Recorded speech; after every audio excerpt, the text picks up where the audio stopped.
Elon Musk's promised release of internal documents he dubbed the Twitter files, detailing how he says the social media giant operated before he took over, suppressing stories and wielding influence over news items that suited specific interests.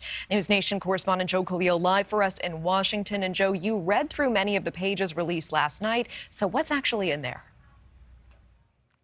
Yeah, Natasha, I did. So these revelations come as Elon Musk last night was sort of enthusiastically teasing ahead to them, saying that he was going to, in his words, reveal what really happened with the Hunter Biden story suppression, adding, again, in his view, this is going to be awesome. So eventually, we did get the thread. It was a long Twitter thread from journalist Matt Taibbi.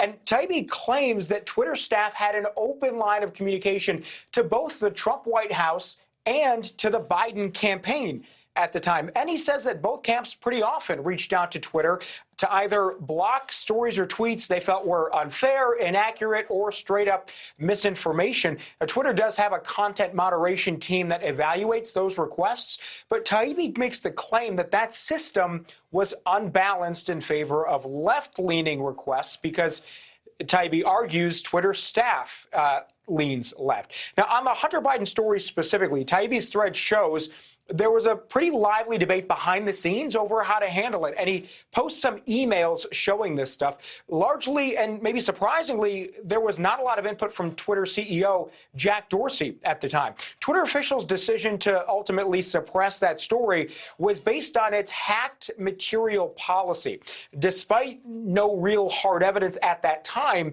that anything from the laptop story was gained from foreign hacks. Again, according to the emails that Taibbi released. Now, when some Twitter officials asked questions about that decision, Taibbi cites an anonymous former employee on Background who says, quote, hacking was the excuse, but within a few hours, pretty much everyone realized that wasn't going to hold, but no one had the guts to reverse it.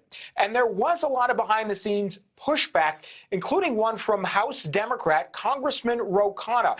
The Democrat representing parts of Silicon Valley said in an email to Twitter staff, quote, in the heat of a presidential campaign, restricting dissemination of news articles even in New York Post is far right, seems like it'll invite more backlash than it'll do good. And in fact, the internal emails that Taibbi posted did show that there was quite a bit of pushback, not just from Republicans, but also from quite a few Democrats who just had issues with how Twitter was handling the story. In the end, they ultimately decided that they were going to suppress the story, and they actually took away New York Post's Twitter account for about 16 days. Ultimately, the CEO at the time, Jack Dorsey, said that that was a mistake. Now, we should just clarify here at NewsNation, we have not independently verified any of the emails that Matt Taibbi put in that Twitter thread that he's been sourcing for these stories. He also actually said that he had to agree to certain conditions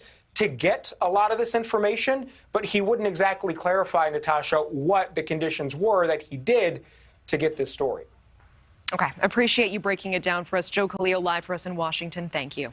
Thank you for watching. Go to newsnationnow.com to find NewsNation on your television provider. And don't forget to click the red subscribe button below to get more of NewsNation's fact-driven, unbiased coverage.